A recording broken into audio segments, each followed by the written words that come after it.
Okay, so I've been given 9 minutes to tell you my life story. So normally I have about 9 minutes of just an intro, so I'm gonna skip quite a bit. It was mentioned at the beginning that I broke a Guinness World Record, and unfortunately that didn't happen in the end, but I'm gonna tell you about that a little bit later on. The name of this talk is called When Life Gives You Lemons, and I'm one of those people that has, I suppose, made a lot of lemonade over the years. I'm going to start by giving you a little bit of information into why I walk around with this lovely pink thing, and we'll move forward into the record then. So when I was 16, roughly around the age of a lot of you here, I was diagnosed with a rare form of bone cancer called Ewing's sarcoma.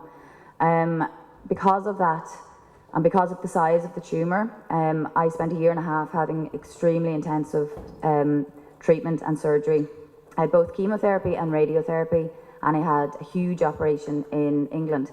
My tumour, I was told the tumour was probably the size of like your fist and your hand over it, so it was quite big. So I had to have chemo before, just to kind of shrink it down a little bit. Then I had the surgery, and then I had radiotherapy afterwards. Now, a lot of us in the room have been touched at some point by cancer, so you'll be familiar with chemo and what it does. For example, you lose your hair, which is what happened to me. But very little information is given about radiotherapy, and exactly the same happened to me. I moved in with my grandmother. I'm actually from Donegal, and I moved in with my granny down here in Dublin, so I could go to St. Luke's for 20 minutes every day for 6 weeks. It was totally fine. I would go in for my treatment. It was just a little laser going into the one area every day, and then we would go off and go shopping. I used it as kind of a time to reconnect with my grandmother, and we had great crack, and it was lovely. I didn't think about radiotherapy for a very long time after that. I went back to school as an adult. I really wanted to finish my education, so I went back to finish my leaving certificate, and I was sitting at the table one day just doing some coursework, and I felt a little twinge in my hip. And by that evening, I was in hospital on morphine, and from that day to this, my life has changed completely. Very, very long story short, it turns out that the radiotherapy completely destroyed the bone in my hip, the bone that was left after the surgery. So for my 21st birthday, instead of getting what some very lucky people get, maybe a car or a holiday, I had a hip replacement. Not exactly what I was looking for, but hey, that was the first of the lemons in my life that I had to deal with. So after the first hip replacement, I was determined to continue on and go on to college and just kind of be normal and stuff. So I was walking with crutches for a while and everything was fine. And I got to see a little bit of the world. I went over to America and I went on a J1, just did normal stuff. And then I started to feel pain in my hip again. And it was while I was on a 3-month holiday in Australia that I had to go into hospital for 6 weeks where I had my hip removed. It turns out I had a massive infection in my right hip. And while I was over there, the grandmother that I just mentioned died. Now that was very difficult. That was very, very difficult. I was on the other side of the world away from my family, and I had no hip, I had no grandmother. It was a nightmare. But I was determined at that point. It was a turning point for me. I decided, look, if I can do this, like I remember the morning of my surgery, I actually had 2 surgeries while I was there in the space of a week because the first one didn't work. But I was going in to have my entire hip removed, and my friends were adamant that they were going to come in and be there for me the morning of the surgery. And I was like, do you know what? I've had so much surgery by now. Don't even bother. Go on to work. I'll be fine. Do you know what? I actually really enjoy general anaesthetic. If you've ever had surgery, sweet. But it really is enjoyable. So I was like, do you know what? Right, that's my nice thing to look forward to. So it was at that moment that I realised that I wasn't scared of surgery or scared of illness anymore. And good thing that I kind of had that change of opinion, because when I came home, I had a meeting. Fast forward to 2013. I had a meeting with my consultant here in Dublin again, in St. Vincent's, who told me that they'd done everything they could for my hip. At this point, I'd had a lot of trial treatments. I'd had nerve blocks, epidurals, pretty much everything you could try, and nothing worked. So they came in, they brought me in to tell me that this was the end of the road, and that I wasn't going to have any more surgery here in Ireland, and that I was basically just on my own. So I left that meeting, and I had a really strange feeling of happiness and freedom. It's very, very contradictory. You would imagine that my life would have fallen apart at that point, but I realised that I'd waited so long to get better that I hadn't done anything with my life. I hadn't finished my education. I hadn't done anything really. So I decided, you know what, screw it. Who cares what comes ahead of me? Like I've dealt with all of this so far. so I'm going to do something with my life. 3 weeks later, I set up my campaign, Fighting Fit For Ewings. There's some images there where throughout the campaign, I've been lucky enough to do some really amazing challenges. I have scaled a glacier in Iceland. I have abseiled into a 45-foot ice cave. I've done 5Ks, mountaineering, diving, rock climbing, everything throughout this campaign. The purpose of the campaign is to raise awareness for Ewings, but also to highlight the importance of exercise for rehabilitation. I used myself as an example to others because I really wanted to just try something different. Where doctors let me down, I decided, why don't I just get into the gym, do some proper training. Like, this is around the time CrossFit was getting really popular. So I was like, well, what's stopping me from trying CrossFit or trying weightlifting and different things like this?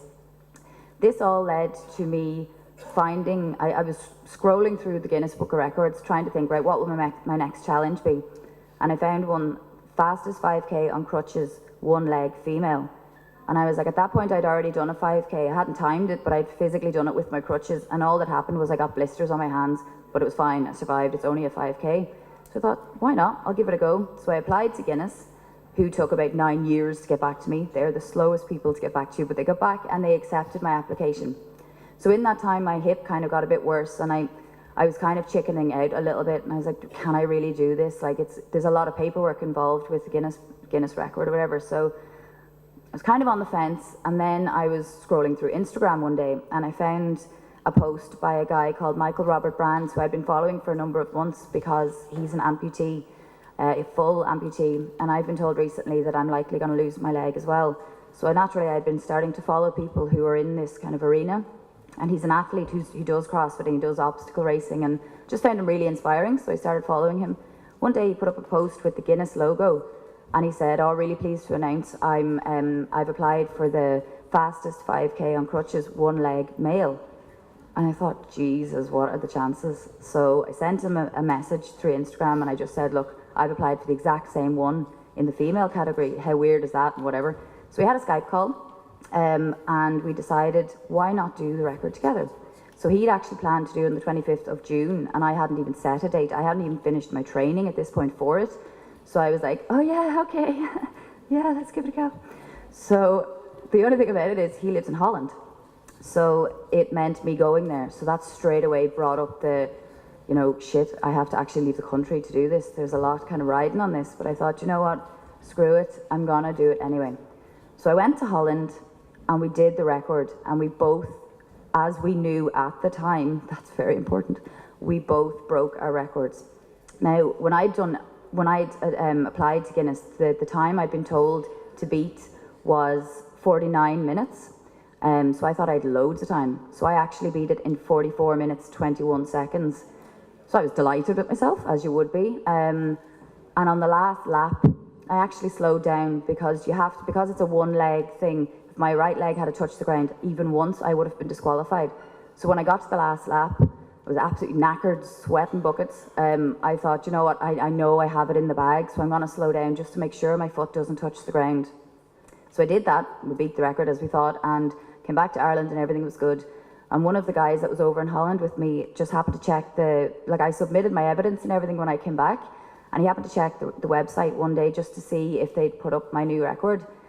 And they saw this woman in America, and her details were there. And I was like, who's this bitch?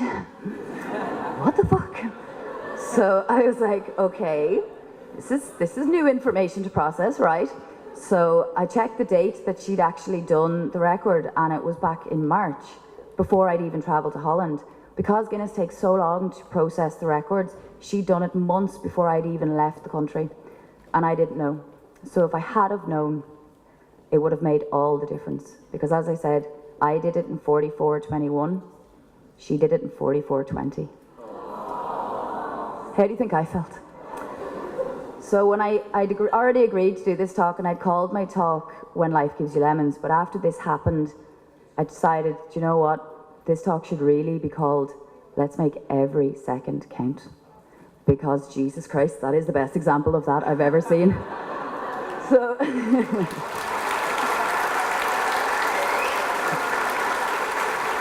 So I'm guessing I've probably gone over my time, but my message as I leave today is when you're moving forward, when you're looking at the different things that are happening out here and you're making your decision for next year, chances are you're probably going to be as nervous as I was coming on here. But don't wait. Just do whatever it is you want to do. Don't put obstacles in your way. If it's Trinity you want to go to, if it's wherever, make it happen and deal with all the scary stuff afterwards, because it really is up to you to make every second count. Thank you very much.